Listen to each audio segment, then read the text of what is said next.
Nick Leshy. How are you, Phyllis? Good, Elio. How are you? Doing well. Very What's up, good. Robert?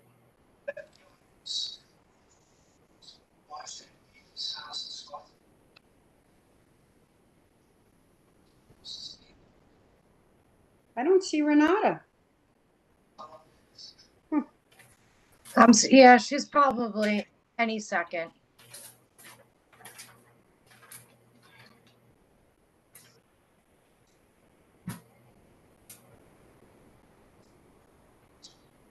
Evening, everybody. Can you hear me?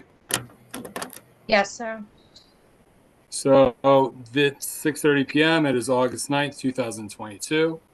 This is the joint meeting of the Health and Housing Committee of Community Board 11. We're going to do what we always do. We want to ensure that we have a quorum.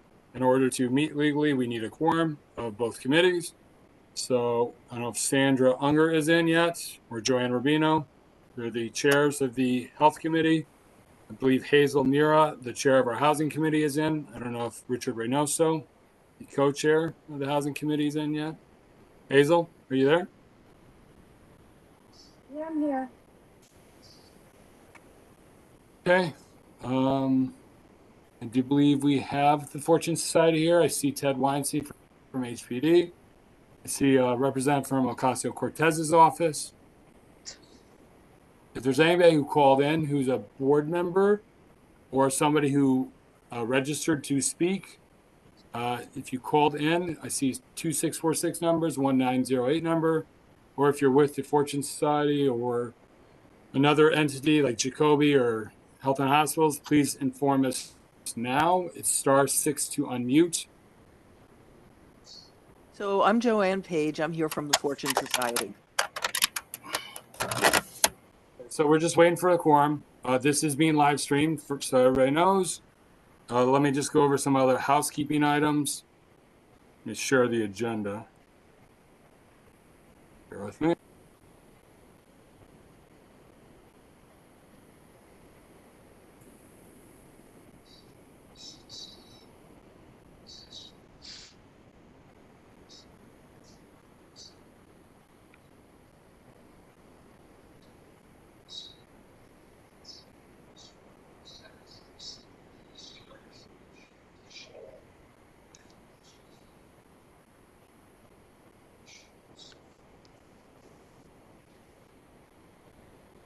Can everybody view the agenda? It's on our website. Yes. Okay, so Community Board 11 in the Bronx, for our president, new chairman, Yahya Obeid, who's present with us tonight. And it is August 9th, 2022, 6:30 p.m. On the agenda here, you'll see this fact sheet that was provided by Health and Hospitals. That's clickable. And then those who registered to speak. So we had 14 people registered to speak. We have 13 currently, and I guess the important thing is, so Just Home, we're giving them at least 5 minutes for them to give a presentation uninterrupted. And after that, so HPD and I think Health and Hospitals is here to answer questions. So after they give their 5-minute presentation, the committee members will ask questions. And then once that is done, and sometimes they call them elected officials if they're present. I'm not sure any will be present tonight. This is being recorded and live streamed. And I haven't started the live streaming is the recording, but I'm going to additionally click record. But that aside, the gallery is when the public will be called upon. And the current order, I'm going to share with you. So the current order of registered speakers, we have Nick Leshy. The order has been changed somewhat. So we got Nick Leshy, Desi Couliar, if I mispronounced your name, I apologize.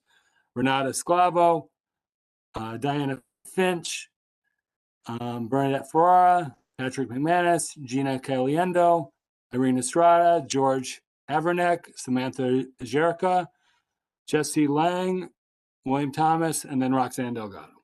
That's who we have signed up to speak tonight from the public. So when the committee asks questions, please hold off on any comments. Right now, you're able to unmute yourself. We don't want to get to the situation where we have to mute everybody constantly. We do have on our, if you see, also on our website, we have a conduct statement. So we just want to make sure everything's held in a professional and hostile-free environment. When we do get to the public, you do get 2 minutes of uninterrupted speaking time. If you want a 30-second warning or whatnot, I don't know if Richard Reynoso is in yet, but he's the co-chair of the Housing Committee. He's going to be timekeeper. Just let him know before you speak if you want a 15-second mark, warning, 30-second warning. And then after that 2 minutes, you can wait for whatever response. And then there's 4 questions and comments thereafter. Please address them to the committee members, not necessarily the Fortune Society or anybody else. The committee members will pick up on anything. If they have any questions, they want something clarified. Hazel, do you have a count yet of your members? Is Sandy or Joanne in? Joanne Rubino? I see a hand has been raised. Rubino is Somebody had a here. question? Hey, Joanne. I see Rich. So I got to make you all co-hosts too. Just in case. So remember, you're able to mute all.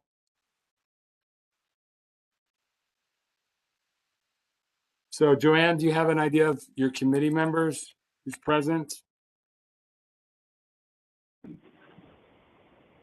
you have a quorum yet?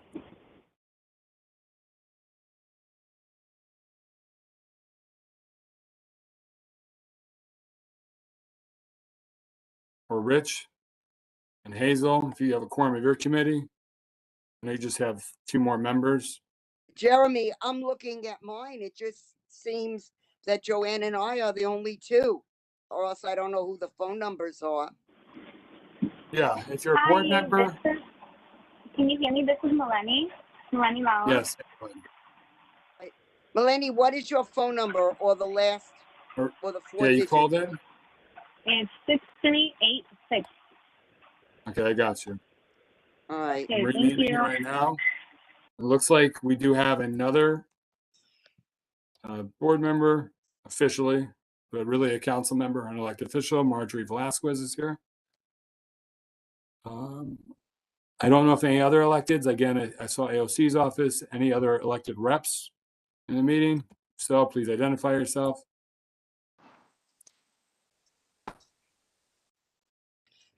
All right, Hi. Jeremy, it looks that we have a quorum for our committee. Okay, Rich, do you know if Juanita or Malcolm are in? I don't see them yet. Yeah, I You don't see could them ask as of for the yet. phone number or the last few digits.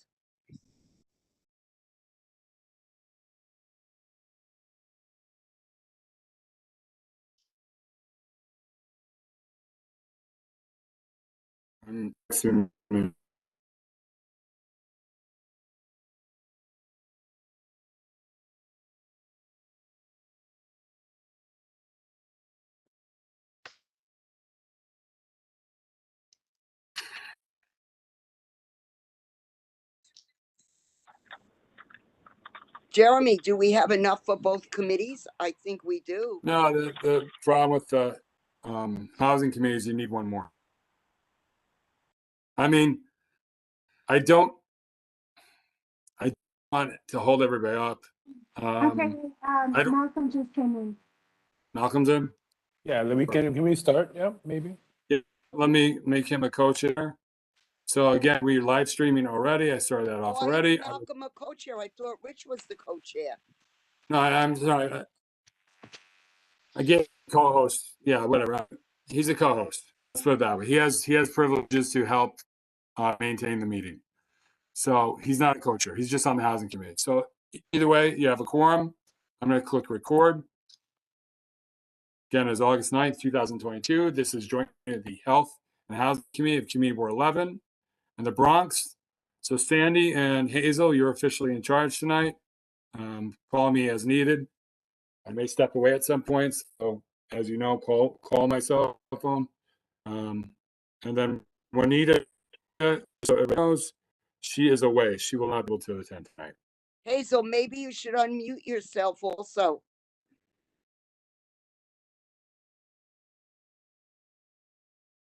I can't stay unmuted because my laptop makes a funny noise.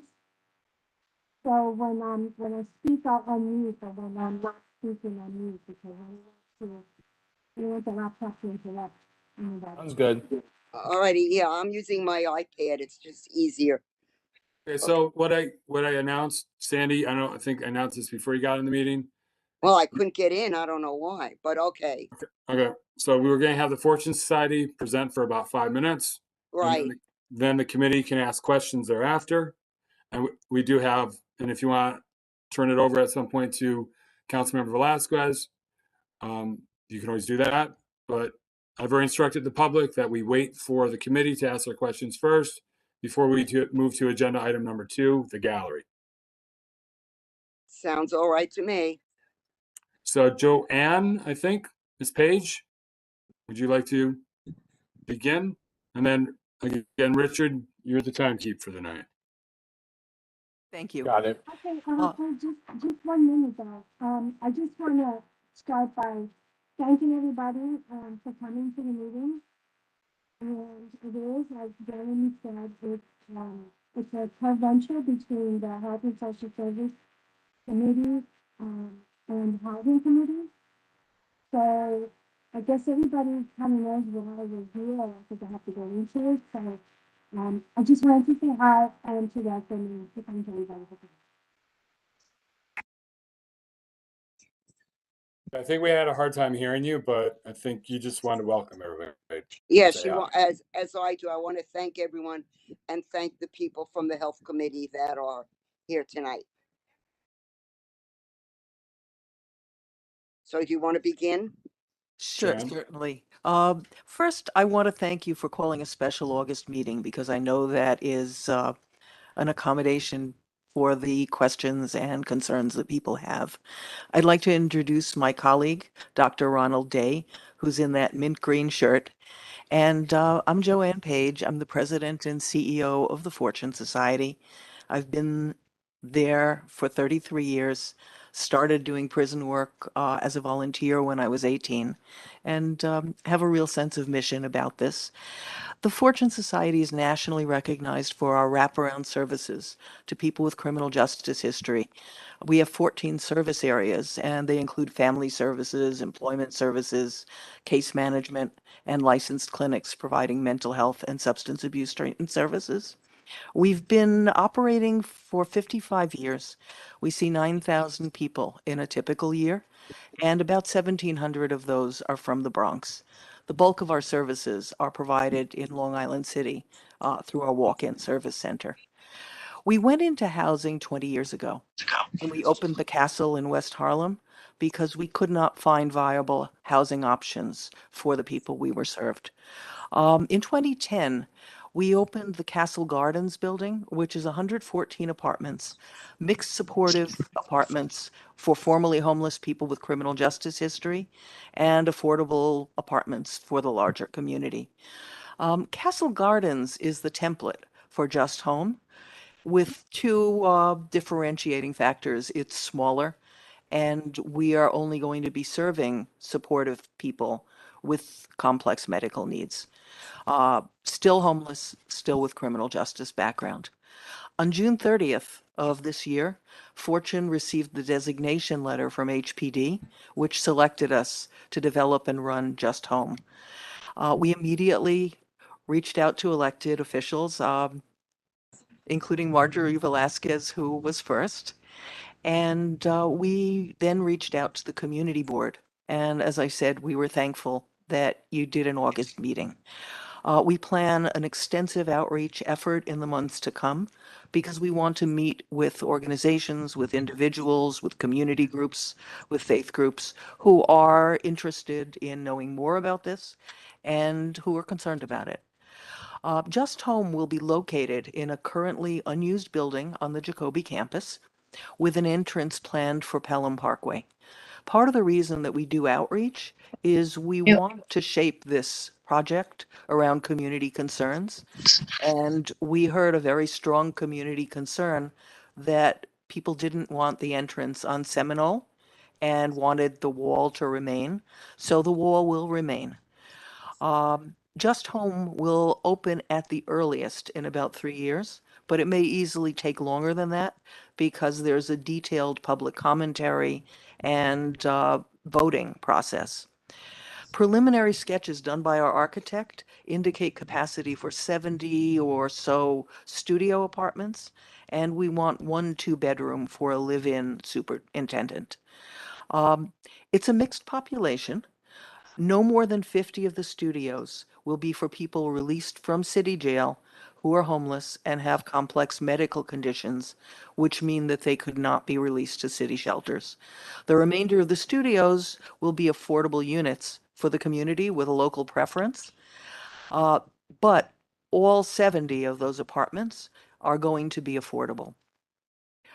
Medical care will be provided by Jacoby. The unique feature about this is that it is on a campus that is a hospital campus.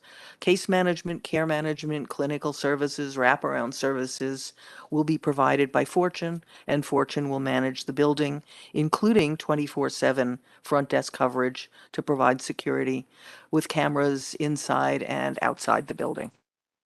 As with Castle Gardens, this will be a safe and beautiful building that will be an asset to the community. When Fortune opened its housing in West Harlem, residents were fearful that we would jeopardize community safety. Over the years, we've won the trust and confidence of the community and our valued neighbors.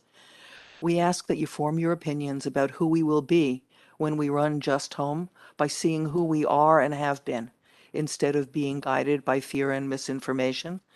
We welcome you to visit Castle Gardens or our recently opened senior building in the Bronx, both of which are run on the same model of mixed housing. And what I did was supply the community board with a letter from our community board in West Harlem, which has 20 years of experience with us.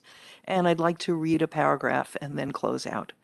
Through the process of establishing its emergency and transitional housing at the site, Fortune was fully transparent and available to address all questions about its services to support individuals returning from incarceration. Because of its exceptional record, we were further pleased when it opened an adjacent permanent affordable housing residence 8 years later. The residents and Fortune Society have proven to be assets in the neighborhood, and we desire to be assets in this neighborhood. Thank you for your attention. Is there anyone from the committees that have any questions? Yes, Sandy, I do have a question. I'm on the Health Committee, Joanne Rubino. Right, go ahead, I Joanne. wanted to know, what are the conditions? I remember reading that the conditions for these people are people in need of kidney dialysis, congestive heart failure, or stage 4 cancer. Are there any other conditions that they would have? So I may lean on health and hospitals for explanation further, but what I'm aware of is that it will be complex medical conditions, and these are only examples. And I inquired that I was a legal aid attorney, and I had a client who had a spinal injury and was confined to a wheelchair with a colostomy bag. And I asked if that would be qualifying, and they said yes. So these are just examples. Okay, so what is now? This is 3 or 4 years down the line. So these people basically don't exist yet. They for 3 or 4 years for medically complex people, a lot of them might pass away or whatever. So where did you get the numbers that you might possibly need to fill up these apartments? I mean, I don't understand the if you don't have enough people with these conditions, what happens to the other apartments? So, I can actually step in here if you don't yes. mind, Jen. Hi, I'm Jeanette Merrill. I'm the director of, You know, I can't talk right now. director of communications and intergovernmental affairs for Correctional Health Services, which is a division of New York City Health and Hospitals. And we will be instrumental in referring patients to Fortune for these just home placements. So a lot of the conditions that you listed are common among our patients. So these are individuals who are likely housed in our infirmary on Rikers.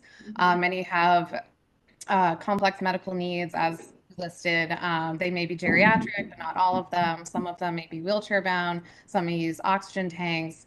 So we have about 50 patients every year who leave Rikers who are homeless I with see. these really serious medical needs. So unfortunately, there actually is a much greater need for this than even just home will be able to fulfill, Okay. given that it is approximately 50 units. Okay, so could the conditions, I know some people have asked me, could be mental health conditions or they're really medical needs? So it'll be the medical needs. They may have, depression or anxiety as well. So it could be, a morbidity, but it will be medical need that will drive our referrals. Oh, okay. And for the other 20 apartments, who's going to manage that? So that will be through HPD, through the housing lottery system. So that's a completely different, they're not going to mess.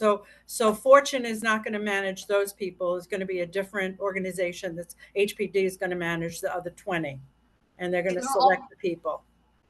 I'll let Joanne speak. It'll all be in the same building. Yeah, Okay. the HPD will manage the eligibility, but we will house them, we will serve them, and we will be treating them as a member of the community.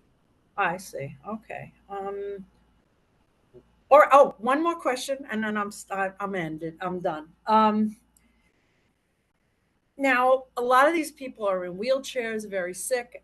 Wouldn't they require aids and or 24? I know my stepdad had to have a 24-hour aid. And how would that be managed in a studio apartment?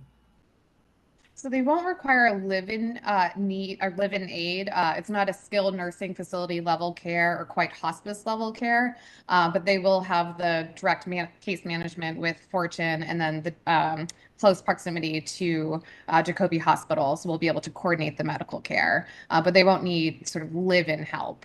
They are seriously ill or medically complex rather, but not necessarily hospice level care. Okay. All right. Well, thank you. Thank you for your answers. Thank you. Thank you for the questions. If I could just add, there may be times where people require aids for a limited period of time, not live in, and we're designing the apartments to provide for that.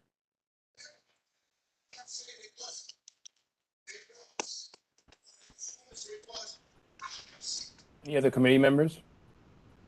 Questions? Yeah, I have a question.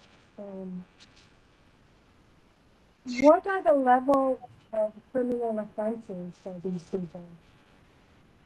So we are going to do, there are going to be 2 and maybe 3 overlays of screening. What CHS will do is screen for the medical conditions and for their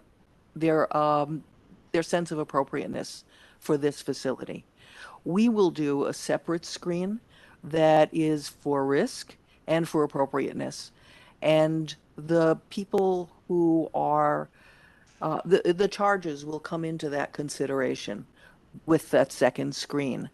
We also expect that in keeping with the population at Rikers, we will have a significant number of pretrial detainees, and for them to be released, judges will be doing a separate screen. So for sentenced people who are at the point of release, there will be 2 screens. And for pretrial detainees, there will be an additional screen by a judge who will rule on whether the person can be released or not after the 2 screens for eligibility. So, when you say pre-trial, are these people still like under arrest, even with the sentenced people? Are they still like considered incarcerated? So with the pretrial detainees, they will have open cases. they won't be able to make bail, which is why they're in detention. So, for example, for a person with a $5,000 bail, if they could post it, they would be in the community. But detainees are not are in detention because they basically haven't the funds to post bail.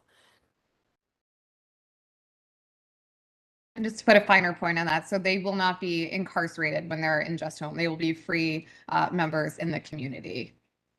Right. This is not a jail and it's not a shelter. It's permanent supportive housing and permanent affordable housing.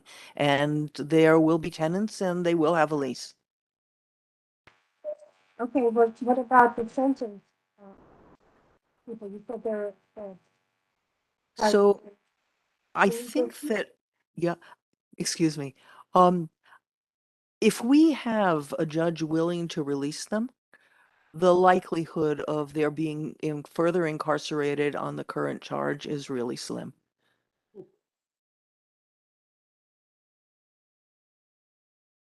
And I'm saying that because the judge wouldn't let them out. And that will speak to seriousness of the charge as well. All right, I have a question. Go ahead, In the Sandy. Harlem residence, you have a separate building for supportive housing for the residents. Here, you're going to have the people who are let out of Rikers and members of the community living in the same building. Will there be a separation? Or could they each be on the same floor? How will, So, yeah, we have two buildings. One is the castle and the other is Castle Gardens, right, and they're adjacent. What the castle is transitional housing, and it's just formerly incarcerated homeless people. They don't have a lease. They're going to be moving on when they can find housing.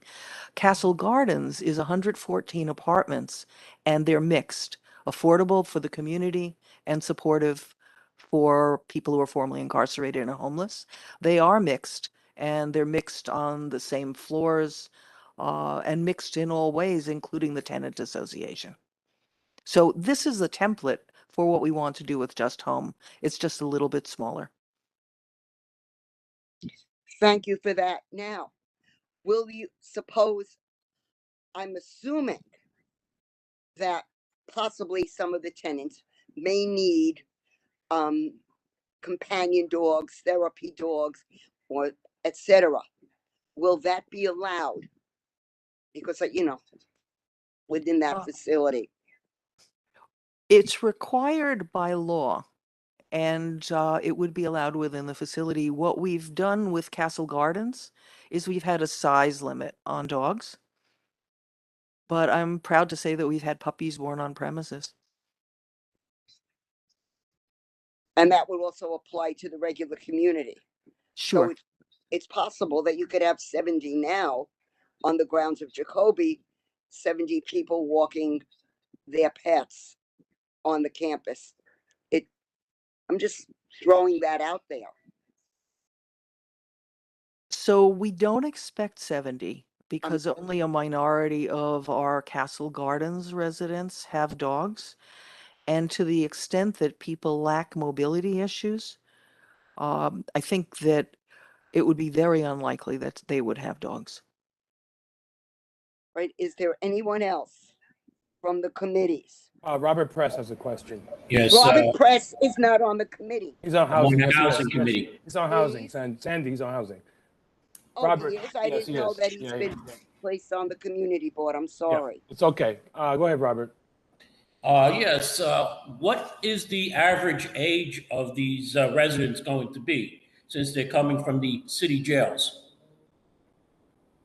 I can speak to that. So our patients are a variety of ages. We do expect probably they'll skew older. Many of our, given their health conditions, many will be geriatric, although as Joanne spoke of earlier, there are patients maybe who would be wheelchair bound and younger. But given that they are medically complex, they probably will be on the older side of the spectrum. And when you say medically complex, would that be from, say, a shooting that they may have been in and they're in jail because they participated in the shooting, like was recently done, and that and what kind of visitors will these people be having? How are they going to be screened? So, in respect to the shooting, it's possible that it could be a gunshot, but I wouldn't say that is the typical illness or injury among our patients. It's really more late-stage cancer patients that we have in mind for this. And then to the question of visitors, I'll turn to Joanne. Sure. Okay, and it was mentioned that it would take at least 3 to 5 years for this Just Home to open up at Jacoby, correct? A minimum of 3 years, probably longer. Okay, by then Rikers Island will be closed and torn down and made into runways so the bigger jets can land at LaGuardia Airport, which will be an international airport once it's finished, where $25 billion was invested. So these people will be coming from the local city, the borough jails, won't they? I hope that you're right about the closing of Rikers, but yes, if Rikers were closed or greatly diminished in size, they would be coming from the borough jails. And is it true that the borough jails will not have these facilities that Rikers has? And that's why you need this Just Home at Jacoby Hospital because of that. And these people may be coming from all of the boroughs rather than just the Bronx. So they will be characterized by being homeless and by being ready to release, so they would not be kept in jail.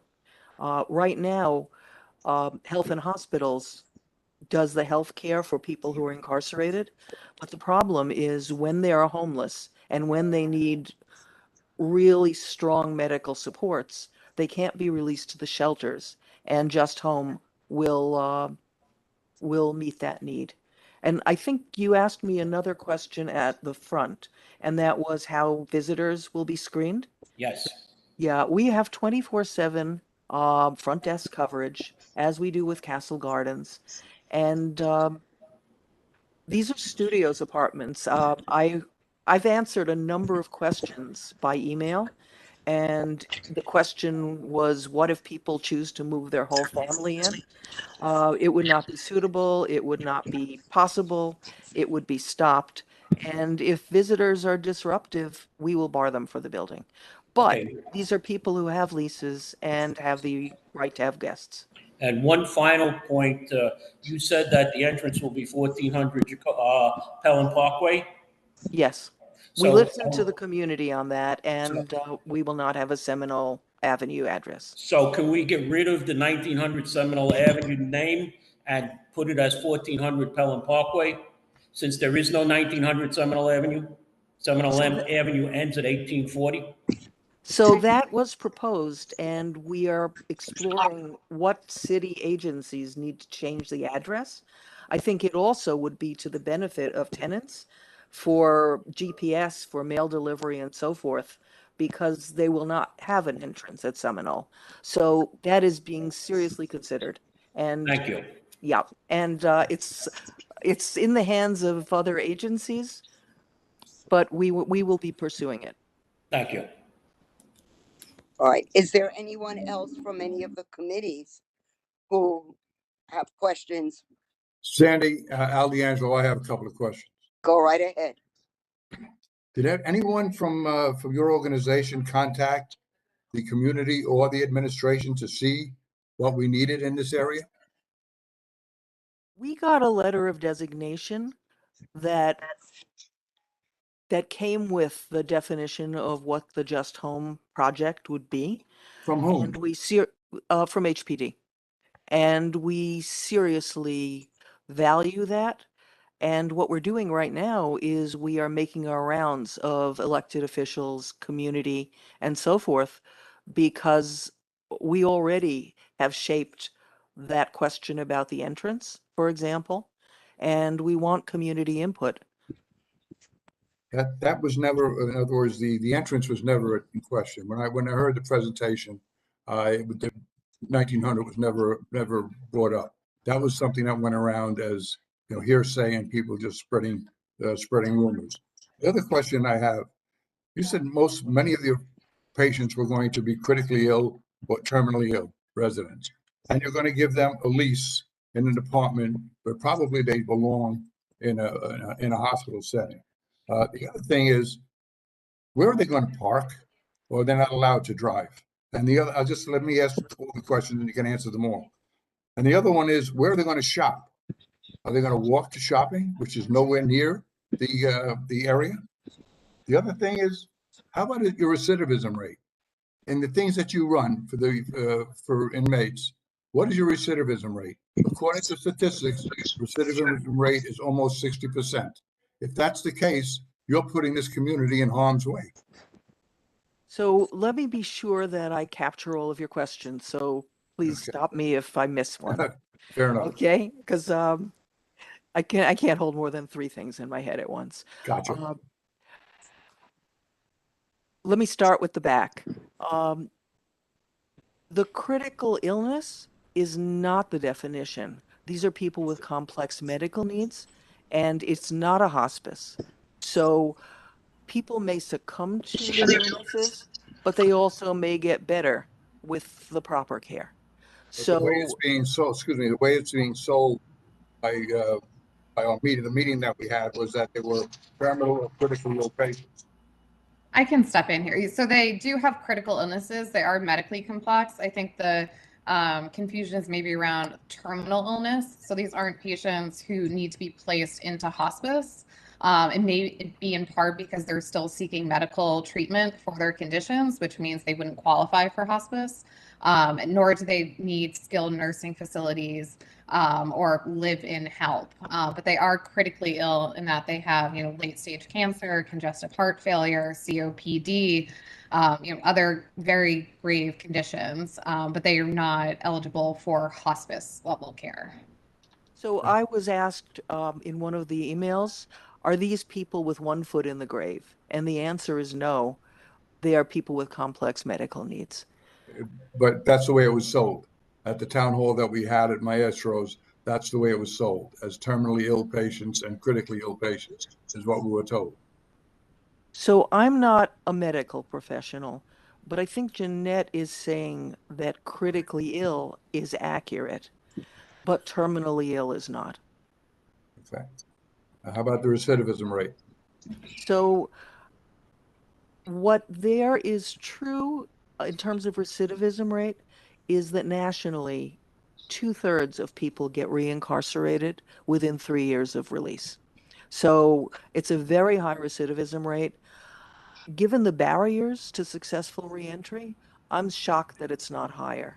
But for our housing, which is comparable to this, I ran the statistics for the 63 permanent supportive housing units in Harlem, and 97% of our residents remained housed 2 years or more, with 7 years average length of stay.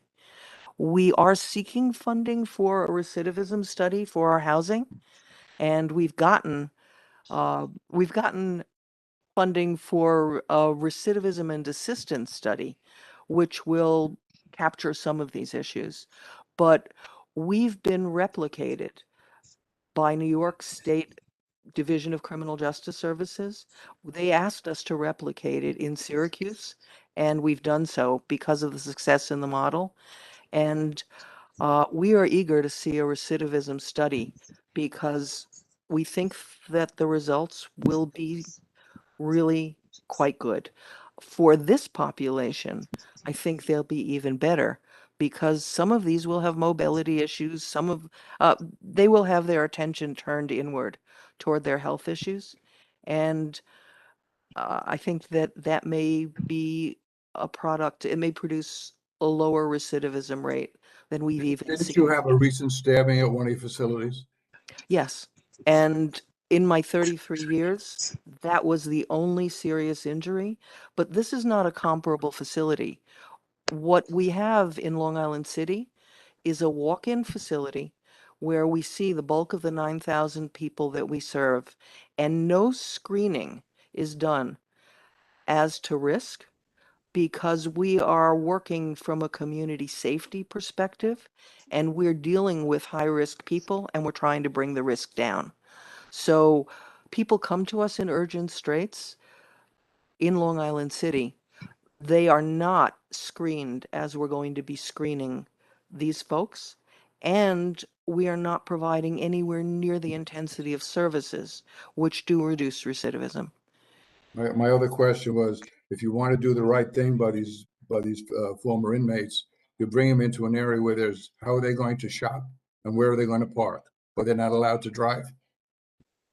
They are, I don't think some of them will be capable of driving, but, I will not answer the parking conversation because I don't know and we've not come farther in design. But I think what we're going to do is have to compensate for the lack of public transportation or close places for shopping. And we've not yet developed the program model fully, but I think we're going to run a van and we're going to have a commercial kitchen. And my guess is that a certain percentage of people will not be able to prepare their own meals. So we're going to have a meal preparation function. So you're telling me that they're not going to be able to shop on their own? They'll have to be driven to shopping and driven back from shopping, and they won't be able to park their car because obviously most of the people that work at Jacoby right now park on the street, don't park in the complex itself because it's expensive. Or will they get free parking? So our architects have not yet come up with the final or even an advanced design, so I can't speak to the parking. The thing is, When, yeah, I'm sorry. but these people are not prisoners, and some of them will be mobile, and some of them, I don't know if the bus service accommodates wheelchairs. So they're going to be free to move about the community if they are capable of moving about the community and doing shopping as the community residents do. But I think we're going to have to seriously supplement it because many people will not have mobility or have very limited mobility. The community residents drive to go shopping because there's really no shopping around Jacoby Hospital. So Right. I'm But assuming, these are things, excuse me, but these are things that should have been taken into consideration. If you really care about the people that you're servicing, all these things should have come into play. Now, Rikers Island, from what I understand, has empty buildings. You could have a transitional system in Rikers Island where people can go from the prison system into a halfway house, if you'd like to call it, where they can get job training, they can get education, they can get medical attention if they need it, and then go back into society where you don't have recidivism rates because they have job skills and nobody seems to care. Just throw them one place, throw them to another. You didn't do your homework. You're going to put people in the community and say, oh, well, shop on your own. Oh, okay. Let's get them a bus to take them shopping. Oh, okay. Let's get them free parking someplace. These things are all part of humanity. This is what makes people human. And so you're not worried about the people. It's about the money. Thank you. All right, Al, if you are done, I would like to give Marjorie a chance. Correct. to Yeah, speak. Marjorie's next. Sorry, I have one more question. You mentioned that some of the people might get better. I mean, everybody hopes that they get better, not stopping. But what happens if they do get better? Do they stay there? Do you evict them? Do you find them another place to live? So what's their status if they do, get better? so they will have leases, and if they are complying with the requirements of tenancy, they will have the right to remain indefinitely.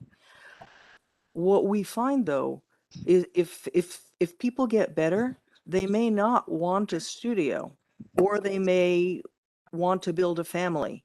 And so some may voluntarily move out and others may live there. We would not evict them because they got better. Okay, thank you. Margaret? Marjorie, you're up, and I'll go according to the list after. First of all, thank you, CB11, for hosting tonight. Thank you, Fortune Society. Thanks, HPD, and all the agencies that are here tonight.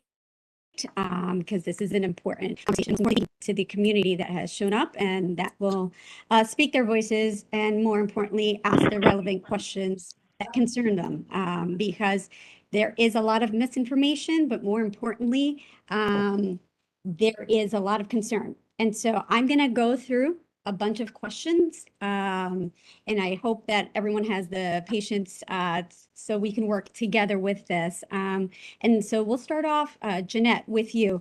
You had, and I guess where the community is most upset about is finding out so last minute about this. How was this decision made? And how was it determined that Jacoby was the best location for this, given the constraints on infrastructure, right? This is the same district that literally just suffered a huge sinkhole and has major infrastructure issues when it comes to our water and sewage. Also, the limited transportation, right? As Al had mentioned, it's not just literally getting to there, but it's how are we allowing these residents to have some normalcy in their lives if they can't shop around because there's no parking there. And on top of that, there are no real stores there for folks to visit. So what was kind of the decision making here and what conversations with the administration are to handle the constraints on our infrastructure and our transportation? Sure, thanks. Yeah, so when CHS became the direct provider of care in the jails in 2016, the need for this type of housing for some of our sickest patients was apparent. Many of our patients who are housed currently in the infirmary, again, have complex medical needs and they could not go into shelter. Their conditions made it that shelter was just not a suitable option for them. So often they were languishing in jail with no permanent place that was suitable for them and their needs. So understanding that and being a part of New York City Health and Hospitals, which has a mission to serve some of the most marginalized New Yorkers, and we did a scope of different land available, different campuses within the system. Really, Jacoby was the only suitable option for us, particularly because the building once held nursing students. It was really ideal to house residents, our patients, and it also had close proximity to the hospital, which, given their complex medical needs, will be essential for that kind of care coordination. So it did take, many years with different city agencies, communicating to make this happen. It really didn't become official until Fortune was designated as the provider of the services in the building. As to the infrastructure needs, I don't think that in the larger community, I don't know that Health and Hospitals can speak to that necessarily. I think maybe that's not something I could bring back to the administration. But really, this project is what would best serve our patients and really is in keeping with the mission of Health and Hospitals. Just to clarify, no real study has been made on the strain that this will cause on the infrastructure, and no real analysis has been made on the limitations of transportation and parking.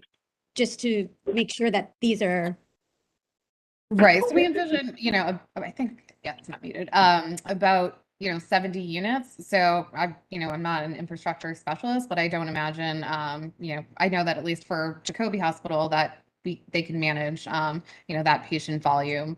And so, but to the larger questions about infrastructure, I would have to get back to you. But I would suggest that the BX12 bus stops right there. And so there is public transportation accessible for those who could be mobile. So that's on that conversation. The next series of questions, when we're talking about a hospital that has just gone through a real safety issue at the beginning of this year, what kinds of conversations have happened with not only security wise to what we've got right now? So has the conversation and has the administration and you guys have the conversation of increasing not only hospital police, but as well as additional resources to our 49th precinct after that shooting, and then what has happened there? What's the study, or has there been a study on security for the premises? So I think in terms of on-site security, I think Joanne spoke to the 24/7 security available there in terms of cameras. The Jacoby police will certainly be aware of the program, but again, there will be close management, case management, wraparound services for these tenants. So we don't envision this sort of recidivism that others released from Rikers without these sort of supports may be prone to. And so the other piece of conversation that has happened in the multiple conversations we've had with Fortune is that having the opportunity and the ability to use the medical services at Jacoby. Now, for us and what we know and our reality is that they're overcrowded. There's a lack of hospital beds. And so when we're talking about resources or short staffing anyways, what's the conversation been like with the administration on handling this? Because we're going to add 70 more people into this mix with different levels of medical needs and care. So what's the conversation been like, and how are we going to address this? Is there going to be an increase in staff at Jacoby because of this, or are we just going to maintain status quo and add additional strain to the resources that are already limited?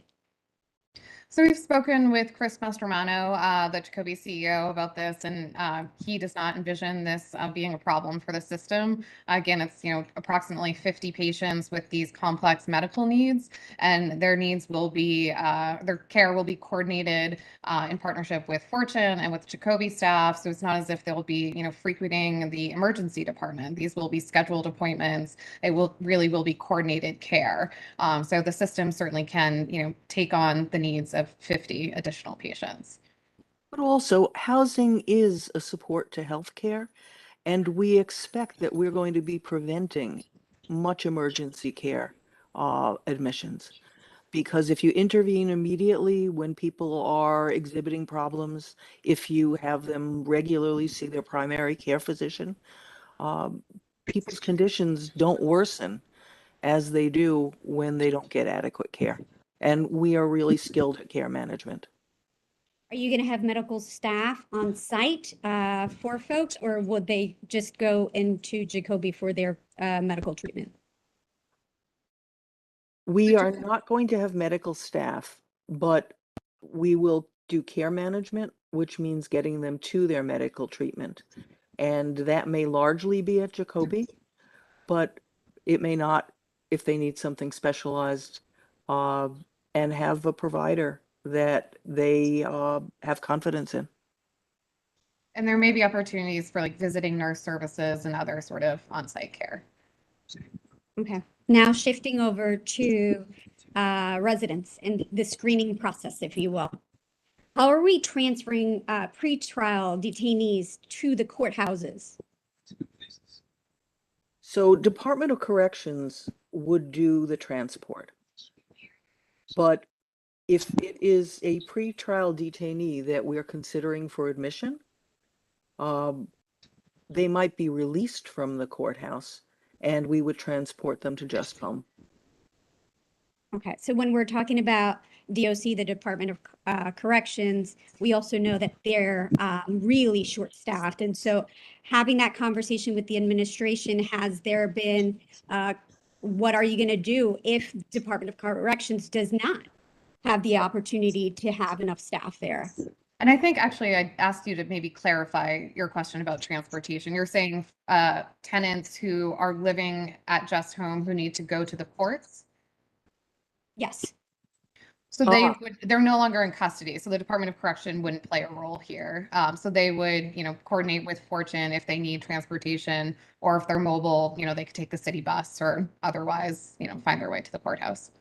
Okay. Yeah, I misheard your question, because what I was answering is how they go before the judge on the initial release. And that would be the Department of Correction. But if they're released, that would be the one time the Department of Correction needs to transport them. Okay, so just to clarify, by the time that they are living in these facilities, they are 100% released and they do not have to go back into the court system. If they have an open case, they need to, and many of the pretrial detainees would, but we either could arrange for a remote court visit or we would arrange for transport. And we do currently transport clients to various appointments, including hospital appointments. Okay. All right, All right. Marjorie, are you done at this point? No, I have two more questions and then I told y'all it was going to be a lot of questions. All right. righty, and then I will go to the people I who are appreciate registered. it. Yes, thank you. And thank you all for your patience. Okay. How many medically complex individuals does correctional health work with currently? So I can follow up with the census of our infirmary. That's kind of the best proxy and generally the patient population that we would be drawing from for these placements. We do have a geriatric and complex care service. So these are medically frail people, geriatric people. I think, people are often surprised to learn that we have individuals with stage 4 cancer in jail, individuals who are in their 80s or 90s. So I can get the particular census for you, but that's the kind of patient we're thinking of. And then two more, I promise. How many non-Bronx criminally justice involved folks do you envision housing here? It'll be the medical needs that will drive our referrals. Certainly there are residents of the Bronx who are on Rikers, but it won't be borough specific in terms of our recommendations to Fortune. It will be their medical needs and other factors that we think would make them a good candidate for placement rather than their borough of residence. But what I can do is tell you that we currently house about 400 people who match the homeless and criminal justice involved designation, and many of them come from the Bronx, but our housing, our congregate housing, is in Harlem. So we house people from the Bronx in Harlem, and we'll house people from different communities in Just Home, and we serve many Bronx residents, including some from the zip codes in our Long Island City address. So we do citywide, and the Bronx benefits from that. And so when we're talking about the other piece, the supportive housing piece, the one that is dedicated to the folks not from CHS. So how many of those units are available to our community specifically? Or is this open to all 5 boroughs with no preference for our community? Okay, so I believe you're referring to the affordable HPD housing. part, yeah. Mhm. Yeah, okay. So like all of our projects, it will be filled using the New York City Housing Connect system. But within that system, we have a preference group, as in 50% of those units are prioritized for CUNY Board 11 residents. So what we do first is when we're reviewing applications, when we're doing the intake, we'll first try and fill the 50% of those units with people from CUNY Board 11. If we can't get enough people or enough eligible people to fill those units from CD11, then it will open up citywide. But we do try and fill those units first with people from CUNY Board 11. Sheila, I can't talk. Okay. I'm at a meeting. Thank you. All right.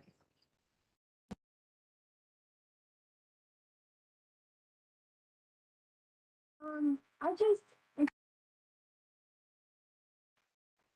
just want to go back to something for 1 minute. When we were talking about the classification of crimes, are we talking about felons? Are we talking about people that committed misdemeanors? Are we talking about drug abuse? Are we talking about pedophiles? Are we talking about rapists? I know that's a little extreme, but like what is allowed and what is not going to be allowed to move into this facility? So we're doing a case-by-case assessment where the conviction charge or the charge that is holding the person in detention is a significant part of the assessment, but we are not going to do blanket exclusions because we're going to do a case-by-case analysis. The person I was mentioning may have been in a serious risk category, but after the paralysis, he wasn't. So we do a case-by-case analysis and we look at current risk, and charge and conviction play a role in that. Is that all, Marjorie and Hazel? Sandy, I have one comment to add.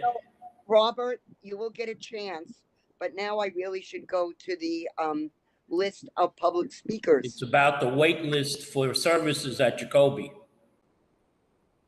All right, there are months and even years of wait list because I went to their dental area and I got a call from Victor Barber, the chair of dentistry at Jacoby Hospital, who said there is a wait list of over 1 year for appointments for dentists at Jacoby. So I can only assume, again, with what Councilwoman Velasquez said, with the short staffing, and we know that they continue short staffing, that it has to be months for dialysis and other services that these people are going to need.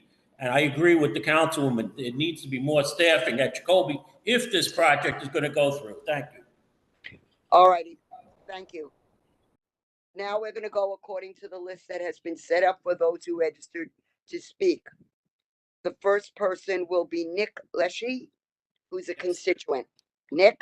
Hey, Nick, you have 2 minutes uninterrupted. I'll give you 30-second warning, all right? Thank you. Thank you, Rich. Yep. My elderly parents live in Indian Village, right around the corner from the proposed location of the Just Home Initiative. I was born and raised in the Bronx. I work here, and I still live here with my wife and 2 kids. I love this borough. Like many, we're extremely frustrated and fearful of the negative impact this project might have on our community. My family and I have used the health services at Jacoby Medical Center many times over the years, and we respect all the hardworking staff who work there and the important life-saving services that they provide. A year after my son was born, my wife and I had to take him to Jacoby's pediatric emergency room because he was having trouble breathing. It was one of the scariest nights of my life, but thanks to the incredible health professionals on duty that evening, they helped my son get through it, and he'll celebrate his 10th birthday this October. And I'll be eternally grateful and never forget what they did for him that night and all the other times they've been there for my family, for our community, and for others in the city who needed help. That's all the more reason why I and many of my neighbors are so disappointed in the lack of transparency regarding this Just Home Initiative, and in my opinion, the utter failure in community outreach.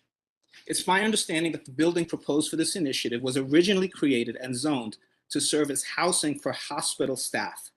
It would be a mistake to turn it into any other housing initiative.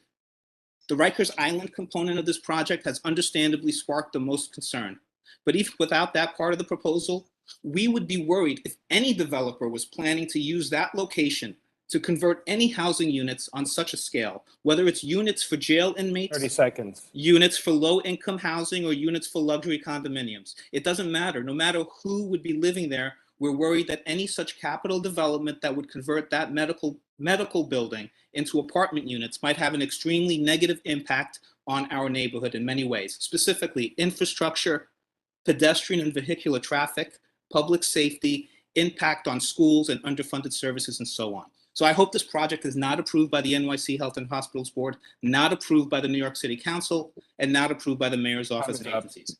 Okay, so I have that concludes my statement. I have 2 questions. Wait, minutes are up, Nick. Yeah, so you have to wait to the end, all right? Sorry. All right, thank you. Who's The next, next Sandy? person up is Desi Quaylaw, CB11 constituent. Desi, are you there? Yes, I'm right here. Thank you. Okay. Desi, you have 2 minutes. I'll give you 30-second warning. Go ahead. Okay, beautiful. Thank you so much. So my name is Desi Quay. I'm running for Congress, District 14, Southern Bronx and Northern Queens. And essentially the only thing that I want to do is just, add a little bit of common sense into the conversation that everybody else, or most of us, are doing their best to do, because apparently, there's some people here and, within the city that think that this is a good idea to, be putting Rikers Island inmates along with people who haven't committed any crimes or, et cetera. The issue that I'm seeing is that, these people with, who are controlling things, behind the scenes are deciding for themselves what's best for the people without taking into consideration, the communities that have been established, and the kind of ecosystem that the community has for itself. And the fact that there's been virtually zero support from the communities. And despite that these people are still pushing to have, as the woman mentioned earlier, somebody with a criminal justice background. She wasn't talking about a degree. She's talking about somebody who's a criminal, or, how they're not going to do blanket exceptions. I'm sorry, but, if you molested a child, that's be reason for a blanket exception, to just completely get rid of the person from even giving them a chance to even have a housing in the state of New York. As far as I'm concerned, that's an animal. If somebody's a serial rapist, they should be completely excluded from that. I want to know, and this is not a question, this is just like a question that somebody else can ask. I want to know, are they willing to submit the criteria for, public 30 seconds to see, what are the criteria that they're using? And also will this housing organization, will they be, are they going to be held legally liable for any attacks that are done by the residents? Those are two very, very interesting things that I want to know. And, you have to watch out for your own families and for your own communities, because these people have no interest in your communities. They only care about their own pockets. That's all I have to say. All right, thank you. The next person up is Renata Scalval. I hope I said it correctly. Yes, hi. Renata. Renata, you have 2 minutes. I'll give you a 30-second warning. Go ahead. Okay, thank you. Thank you for giving me the opportunity to talk. About 2 years ago, New York City started what they call bail reform. Since bail reform took into place, we have seen an increase in crime in subway incidences. This social experiment has gone terribly wrong. On August 3rd, the New York Post put out an article stating that just 10 career criminals racked up nearly 500 arrests since bail reform. On August 3rd, Yahoo News reported that a man who slashed the Asian woman was reportedly arrested 30 times. In August, the New York Post reported that a gang member attacked a staff member at Bellevue Hospital while he was getting treatment for kidney failure. On July 29th, the New York Post reported that two ex-cons stabbed each other at one of these facilities, and one of them was controlled by the Fortune Society. So let me ask you, is this social experiment working for us? Then to add to this, one of Fortune Society's board members, Dennis Kowalski, an individual with a shady past, was convicted in 2005 for receiving $81 million in unauthorized bonuses. How do we know he isn't doing it again? And how is he supporting his lavish lifestyle working on a non-for-profit board? The Bronx as a whole has the least educated people, most poorest people, and the slowest response time for a 911, even though the call center is located right here in Pelham Parkway. 30 seconds. This project is just another ploy to help destroy the Bronx. This project is adding zero to our quality of life.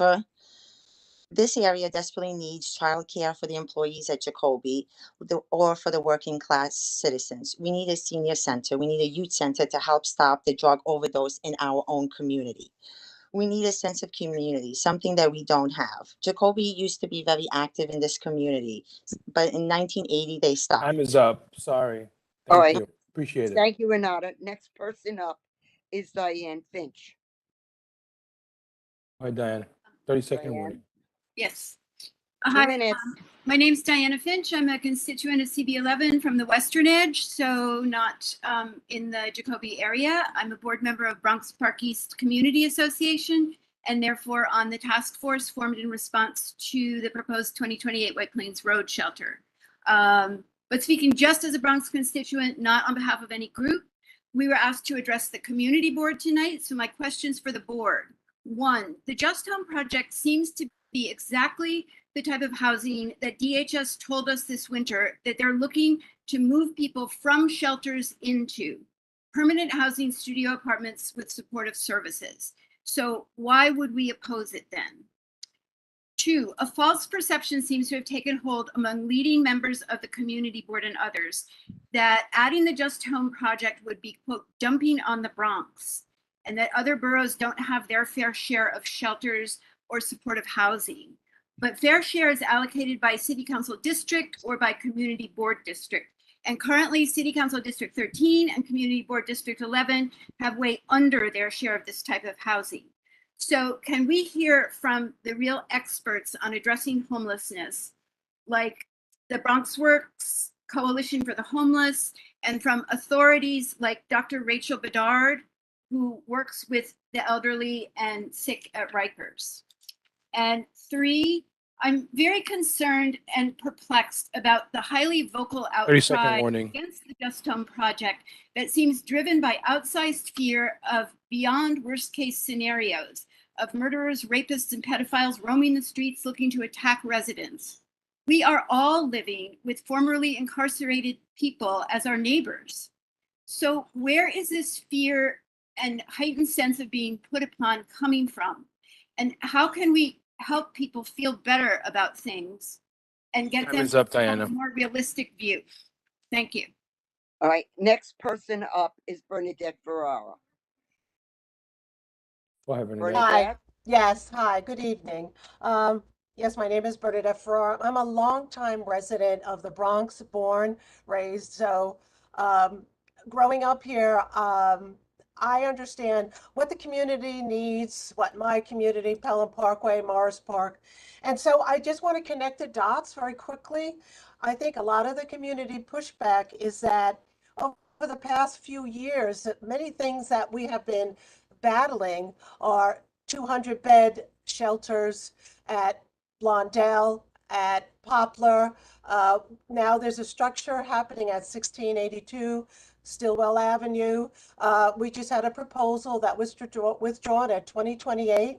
One of the things that our communities do need are not being addressed. And so the community is saying, why is that being focused on? Why is not the community first? And the other issues, such as what Just Homes wants to do, which I feel is noble as far as caring for those.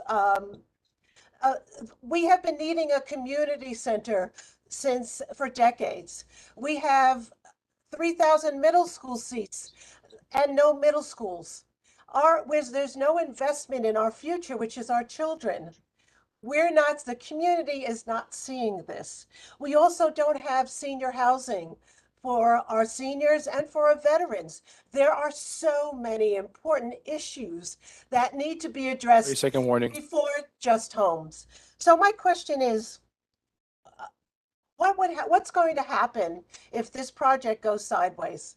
Will there be a contract, something in a clause that says, if this does go sideways, will Just Homes and Health and Hospitals be able to uninstall what is installed? Thank you. All right, thank you, Bernadette. The next person up is Patrick McManus. Patrick? Yes, hello. Thank you for giving me the opportunity to speak tonight. Many of my questions and fears have already been answered and confirmed this evening. One thing I want to point out is, as mentioned by the Just Home people, the Fortune Society, inmates from Rikers Island who have bail imposed on them, who cannot afford it, will be housed in this facility. Now, we all know in this day and age, to commit a crime that requires bail is very difficult. You practically have to kill somebody. Okay, so they're further telling us these people are going to be extremely ill.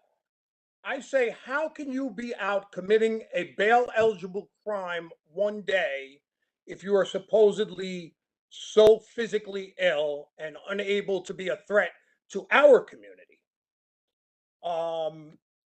I further want to state, as was mentioned by many others, Jacoby and our local medical system are overwhelmed. My father spent 3 days in the emergency room, 3 days before he got sent up to a floor to wait another day to actually get out of the hallway and into the room. Is there not some way that this building can be used to alleviate some of that problem for the existing members of the community right now that are suffering? 30-second warning. Yes, thank you. And that's all I have to say. I urge the community board and anybody else with any power to oppose this project to please oppose it, because it does nothing for the existing community. Let's take care of us first, then worry about inmates coming out of Rikers Island. Thank you very much. Thank you, Patrick. The next person up is Gina Caliendo. Am I pronouncing it correct? Yes, thank you. You're welcome. Hello. Thank you for the opportunity to speak. My name is Gina Caliendo, and I've lived here for over 50 years. Let me start by saying I've had positive experiences at Jacoby, but I have to ask, why is HHC expanding their reach into housing when they can't do healthcare well? They have 1-star ratings almost across all of their sites. So why would they step into something new if they're failing at what they're supposed to be doing? But let's ask some other questions. Is this a good idea? Maybe on paper. Is this program effective? All we've heard tonight is it may do well. They may have less recidivism. A study may be done. So this is an experiment. So ethically, anyone involved must give their consent. The residents you put in there, the housing lottery winners, the Jacoby staff, and the local residents. I do not consent. Is this a reasonable location for the project? No. Why? Because it doesn't conform to the character of the neighborhood. The building was designed to house medical residents working 80 to 100 hours a week. The limited resources in the area didn't matter. Ms. Page has clearly never ridden the BX12 or BX21 bus to know how packed they are. You won't say who will and won't be eligible. Why are we not entitled to the same blanket exclusions like you have at the place in Harlem? Is it because we're in the Bronx? This is a low density area populated by people who worked hard to purchase their homes. We are not absentee landlords, developers, or transients. We take pride in our community and expect the same from our neighbors. We don't trust any of you. Why? Because the story keeps changing. Now it's pretrial detainees and not critically ill patients. Typical city bait and switch. Empty 30 seconds. promises, just like the past 10 years. If you believe it will not have a negative impact on all of us, I challenge you all. Put your offices on the Jacoby campuses and work till midnight like the nurses and housekeeping staff. Put it in your own neighborhood. Tell your neighbors it's your idea. Guarantee our safety and our property values. We don't want it here, and we don't appreciate your platitudes and condescension. They're offensive to myself and the other hardworking people of this community. Thank Time you. is up. Thank you, Gina. The next person up is Irene Estrada. Irene? Irene? Can you hear me? Now we can. Go ahead. Okay. Hello, everyone. My name is Irene Estrada, clergy for the 49th precinct and former district leader for the 80th. Questions that have been coming in that have not been answered is from Jacoby Hospital employees. They don't have armed police officers. They have regular security guards. Working with the police department, it takes more than 5 police officers to take down an emotionally disturbed person, meaning if they're having a crisis, meaning that if they refuse treatment. And the safety is not only about the quality of life of the residents of Indian Village, but the security of our police officers. When you're defunding the police, we're not getting the same amount of police officers that we need. And we don't even have sectors, enough cars. So putting this in Indian Village or even in our district is a danger to the people in our communities. And yes, we should take care of the homeless. And yes, we should continue to have a heart and compassion. But this is the wrong place and the wrong location. We're not saying that we're not for the people. We're saying that be considerate of those who have been living in that community for generations. And we want to make sure that the children in those 5 schools are protected. The other question that some of the employees have asked is that when you're entering the hospital, there's police officers, but they're not trained. And will these patients be wandering into the communities? Sometimes you have to understand, we have received notice from Rikers Islands that the people that they have that they want to release are not ill.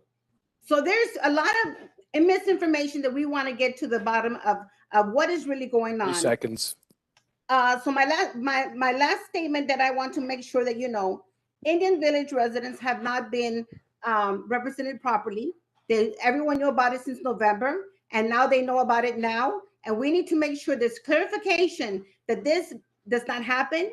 And we want to make sure that we're backing up our elected officials to work with them to make sure that this does not happen. So this is Ms. Estrada saying that Time is up. this is the wrong place. Thank you. All right. Thank you, Irene. The next You're welcome. person up is George Havernack. I hope I pronounced it right. Yes, George? that's fine. Good evening, everyone, and thank you for the opportunity to speak. After listening to all the questions and comments, I've come to the conclusion this Bronx pilot program is just another tendril of the Rikers Island land grab. This land grab is going to rain havoc on all our communities, especially our low density communities. And tendril is an adequate term, not tentacle, tendril, because a tendril reaches out and it's going to choke the life out of our communities. That is what it's going to do.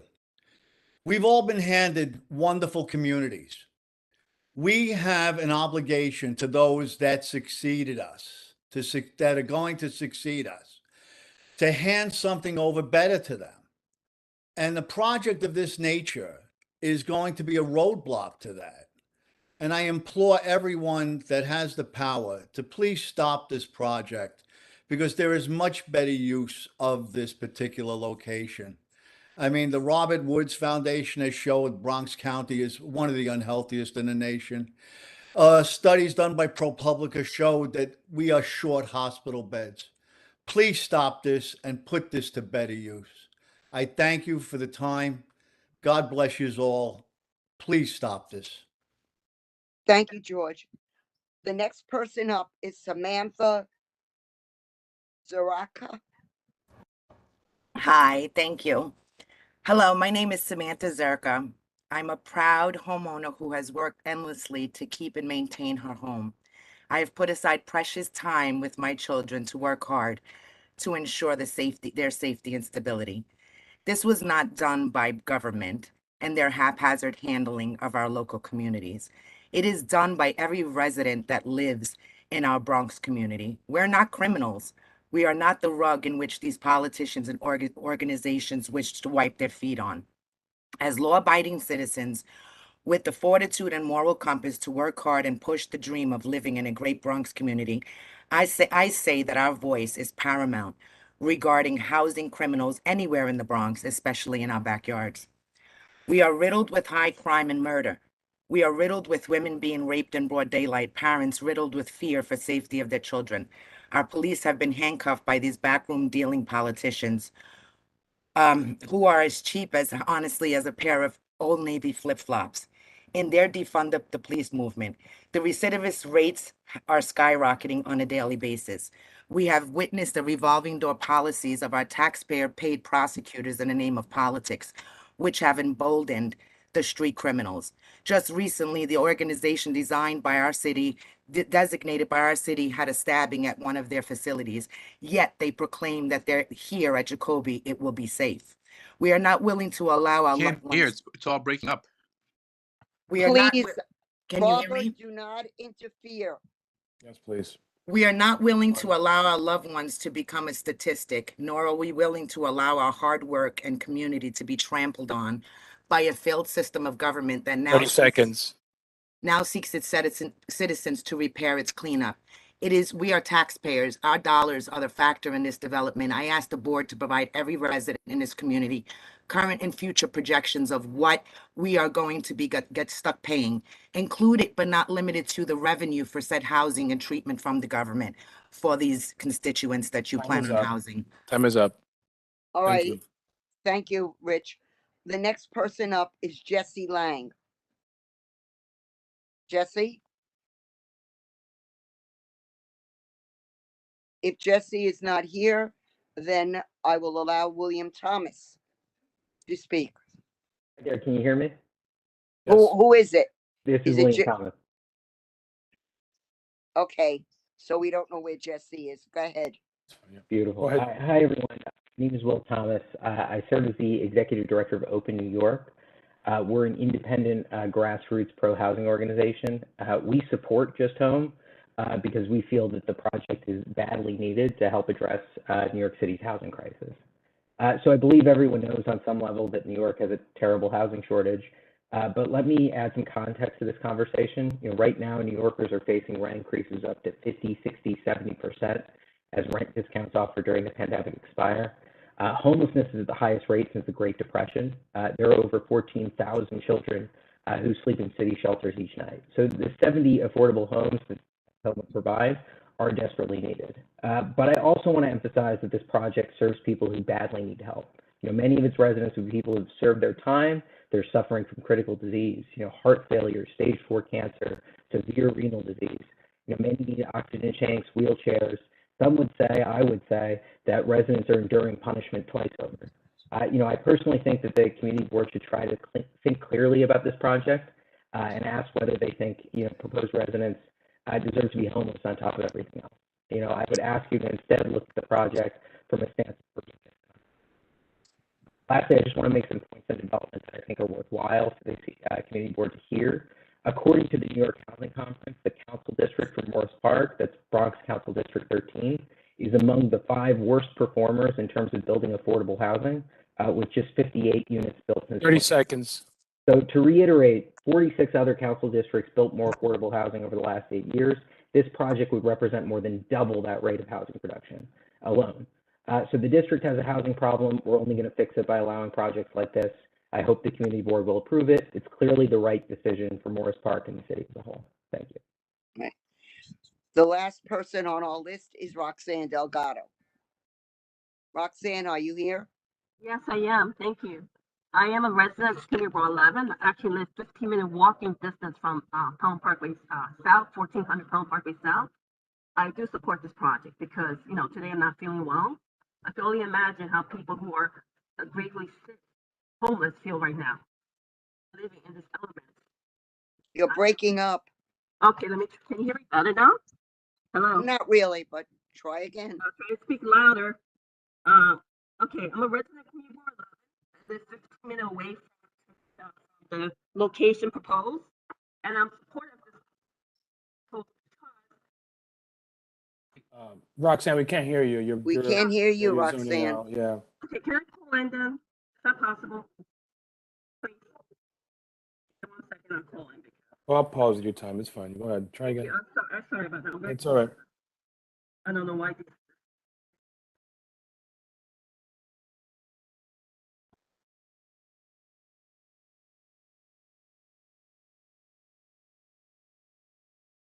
Right now, and I'm calling from my neighbor's house. Roxanne, if you're talking, Yeah, none I'm of us calling can in. hear you. I'm calling in. I'm calling right in. I'm dialing. Sorry. Okay. Is Jesse Lang available? I'm calling Jesse Lang one more time, just in case. Wow, Roxanne dials in. No, okay. Give it a couple seconds, folks.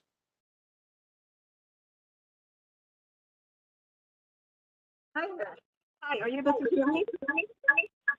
Turn off Hi, your I- other phone or your other laptop. I did. Okay, go ahead. Can you Start. hear me now? Yep, we're good. Go ahead. Yeah, much better. I'd like to thank you for your patience. Yep. I'm Community Board 11 resident. I live 15-minute walk from the proposed site. I am very supportive of this project because it's a human rights issue. The bottom line, these people will be free today. It wasn't for their medical issue. They're sick. And regardless of people's demographics, transgressions, status, immigration status, all humans deserve medical care, the safe haven for comfort for suffering. I have a person who I love who died of stage 4 cancer.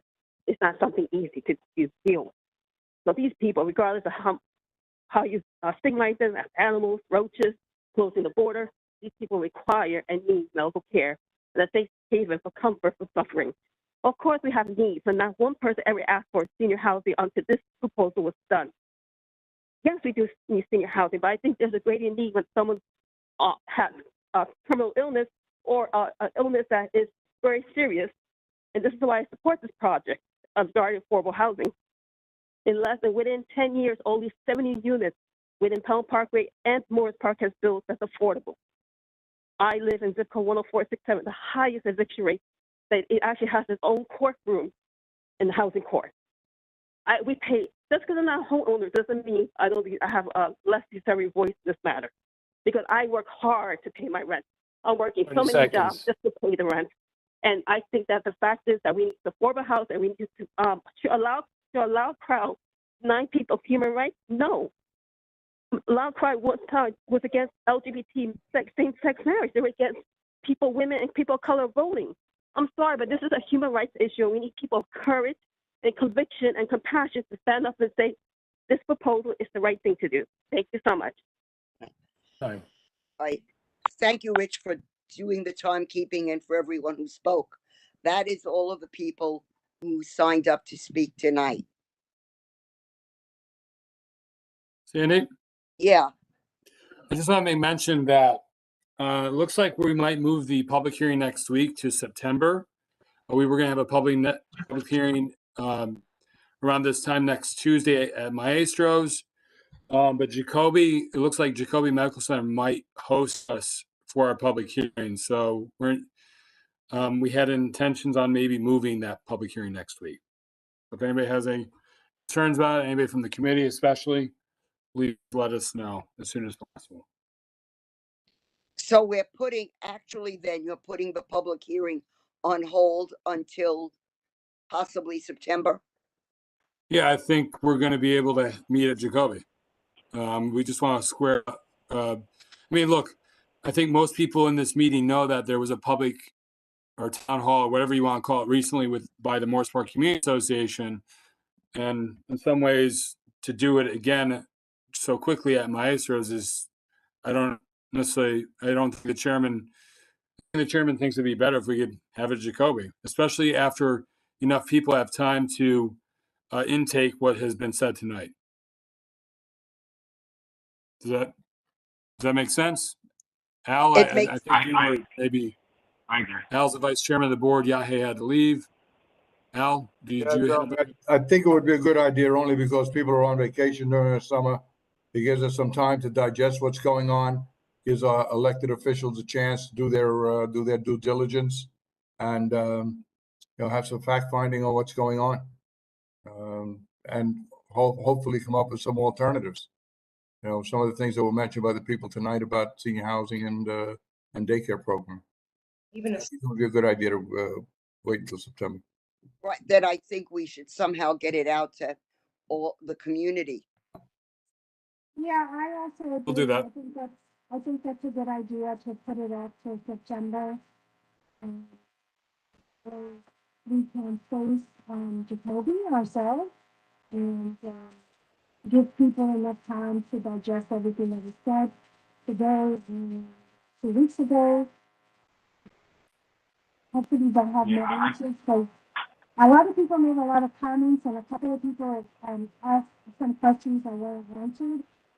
So if you can email those questions that weren't answered to the community board, we'll make sure to get a response. So, and then one other thing I just want to remind everybody about. The point of a Community Board 11 public hearing is for the community board to hear from the public. It's not, I mean, obviously we're going to have it at Jacoby. I know Fortune Society agreed to come to the meeting next week. But it's not like the community board can force any of those people. It's really just for the community board to hear from the public. Does that make sense? All right. And hopefully some of the questions that were raised, as Hazel reiterated, would be answered by the various people from the Fortune Society and housing. All right. Where do we send those questions? I'm sorry. To the community board. And then, Jeremy, is that okay? Send them to the Nick, community you board. have my email address, right? Okay. Just want to make sure everybody that has a question is able to submit it. So. Yeah, Right. I mean, yeah. Okay. Okay. All right. So is the meeting ending now or? Well, unless there's any old business Business. or new business, Sandy. Can I ask a question? What day in September? We don't know at the moment, but ideally before the full board meeting. So the full board of Community Board 11 meets the fourth Thursday of the month. Sometimes historically in the past, prior to COVID, we've somewhat convenient to have the public hearing right before the full board meeting. So that way it's easier for the full board to hear what goes on.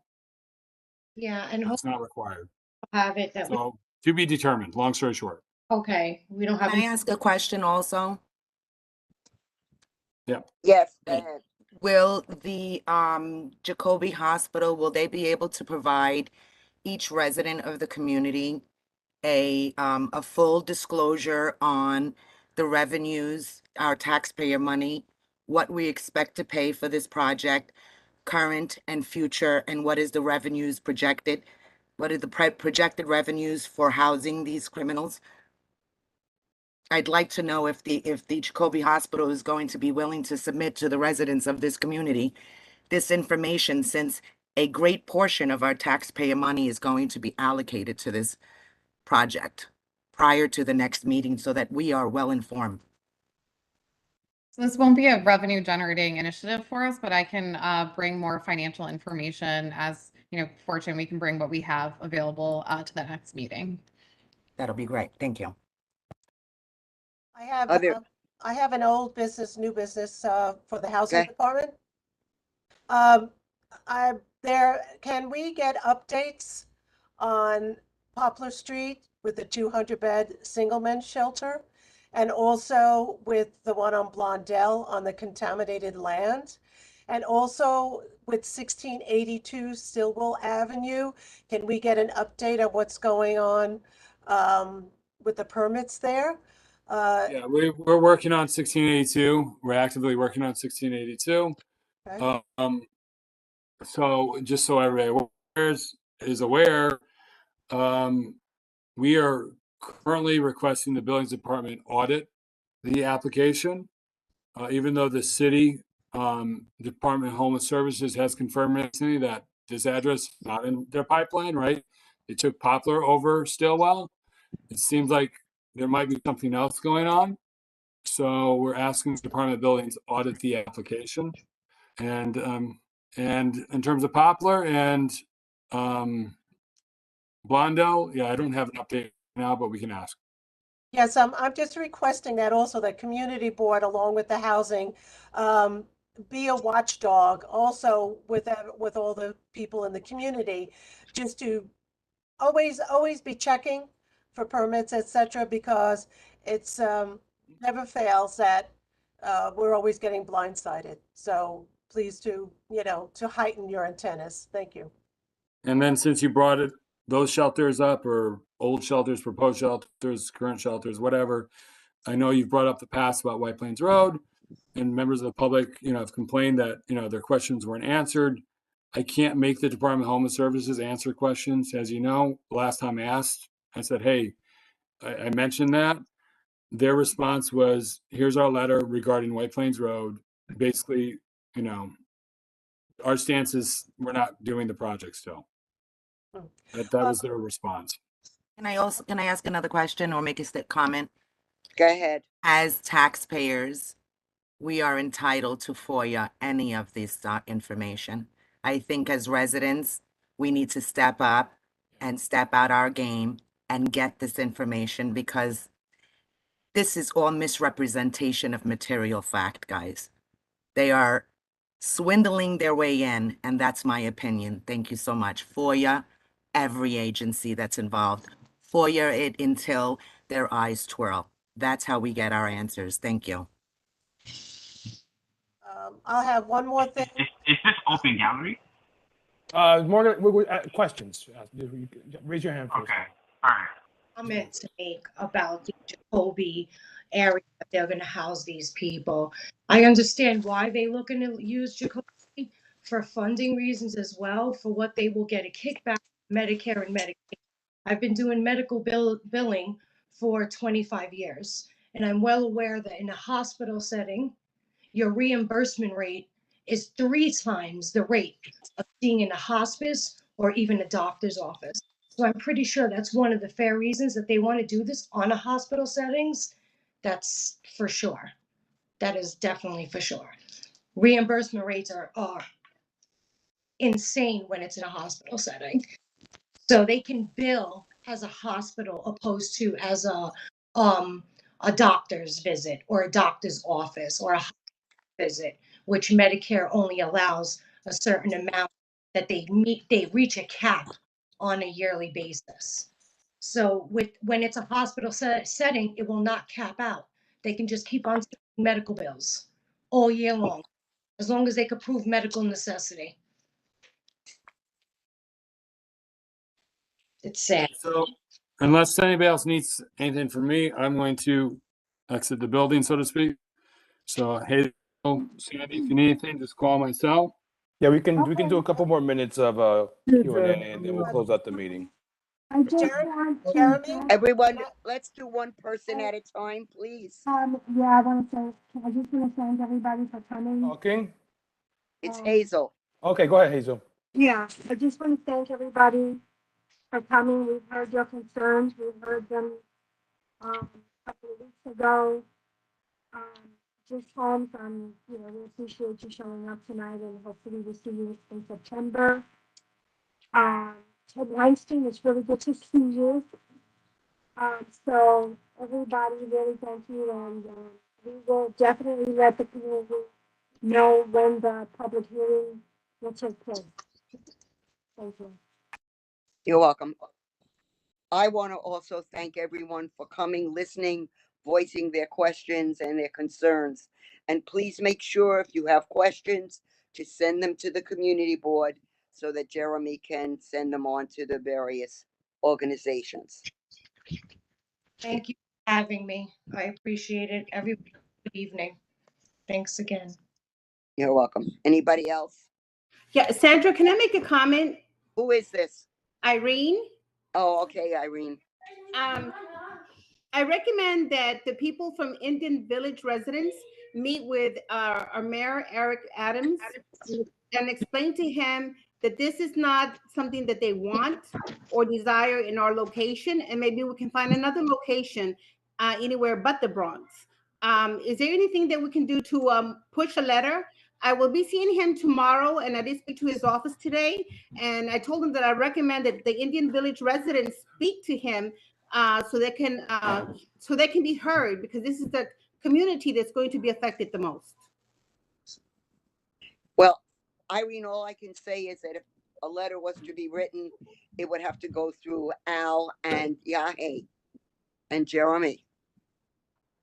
And if I get permission to do a meeting with the mayor and Indian Village residents, do I have to address Community Board 11 to let you know the date that we will be meeting? Well, that would be great. Okay. All right, thank you. You're welcome. Any other Anyone comments, else? questions? This is Roxanne. I just want to clarify. I understand that in the village is the proximity to the building too, but at the same time, people within the whole district of 11 and outside the district utilize Jacoby and also walk around Jacoby Hospital. So it's not just isolated to that community. I understand they're directly impacted, but it's other people who also use the hospital and also walk near the hospital, who work in the hospital. There's other stakeholders involved as well. And lastly, if there's any letter that has to be done by a full vote, I don't think the community board can already take a stance against this proposal unless there's an official vote on it. Thank you. That's correct.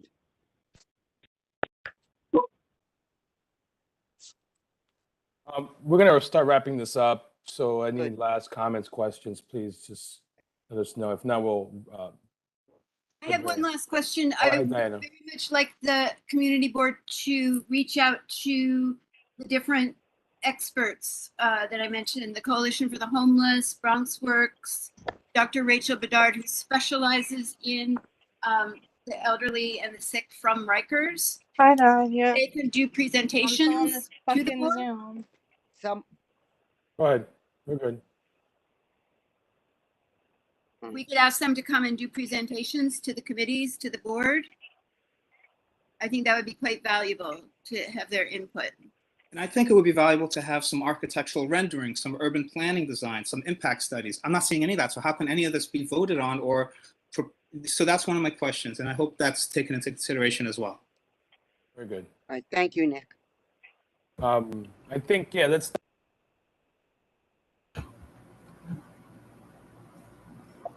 Rich, I think we could probably end the meeting. What do you Yep, think?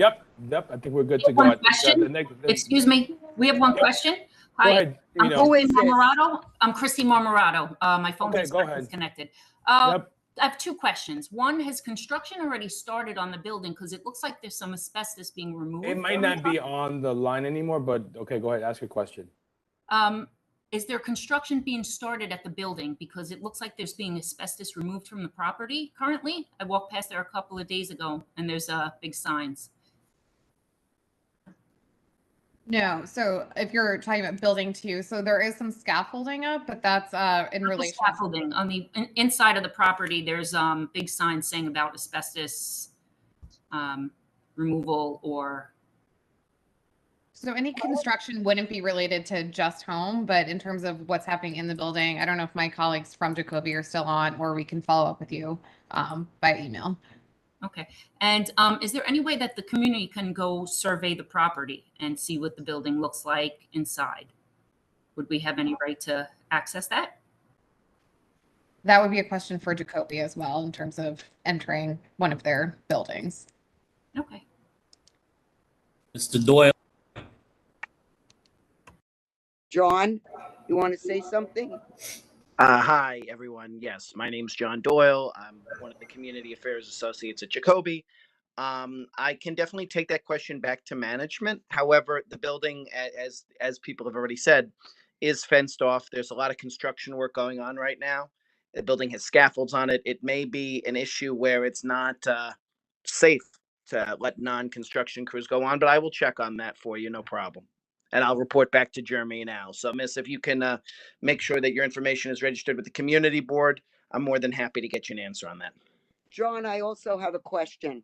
Thank you. Are they doing asbestos abatement also, because that is an older building? I will have to double check as to what sort of inspections they're doing there. Actually, right now, as we're taking this call, I'm in building 4, the nurses' residence, and they are doing work here as well. So the work that's being done now is not related to this proposal. Proposal wouldn't even start for another 3 years. John, I have a question for you also, since it is about the building. Sure. And if you could find out, is this particular Just Homes initiative, supportive housing, is this correctly zoned for that area, or is there future meetings that have to go to city council, etc., to have this? To get zoning? variances, is that what you're talking about? Or if it's zoned for the 70 studio apartments, is it zoned for that?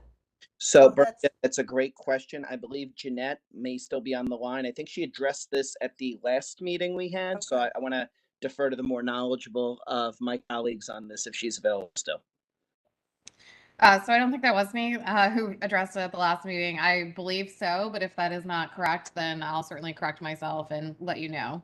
Yeah, I think from memory, the person said that because the building had been used for a housing need in the past, it had never, it wouldn't require a rezoning as a result of that. John, it's zoned R4, and it never had rent stabilized apartments on it. You're going from one category to another category, from a hospital to an apartment building. Well, Bob, all I can tell you is that's what was said at the meeting, but I will look into it and I will report back to the board on that, on the asbestos and on. Well, we have Juton here from city planning. He could tell us. Correct, Juton? I don't know if he's still on. A lot of people have left the building. I saw him just before. This is what we're talking about when we talk about transparency and, opportunities to ask questions, right? So when can we do that if we can't do that in one of these, So there's got to be a better process for this. Is what I'm saying. I have a question to John Doyle, Mr. John Doyle. It's John Doyle. Yeah. So if this construction going on, what is this construction for? Why the Jacoby doing construction here right now? If it is not for just home. Well, no, that's a fair point, Mr. Islam. What I would point out to you is that there's construction happening throughout the building. There's scaffolds up on several buildings right now. This is part of routine maintenance that we're doing. I believe the windows are being taken out or being replaced in that particular building. So there's a lot of work being done at Jacoby. It's not just centered on this one building. Okay. All right, thank you. Any other comments or questions? Well, Mohammed, you have your hand up. Go ahead. No, I just asked him a question. Oh, okay. So anybody It's already else? been done. Yep. Okay. Anyone All right. else? I'll wrap this up. Yes, let's wrap it up. It's been more than an hour and a half, over 2 hours. Okay. Going So once. I would just like to thank you for letting us present and for asking us questions. Most welcome. Yeah. Thank you.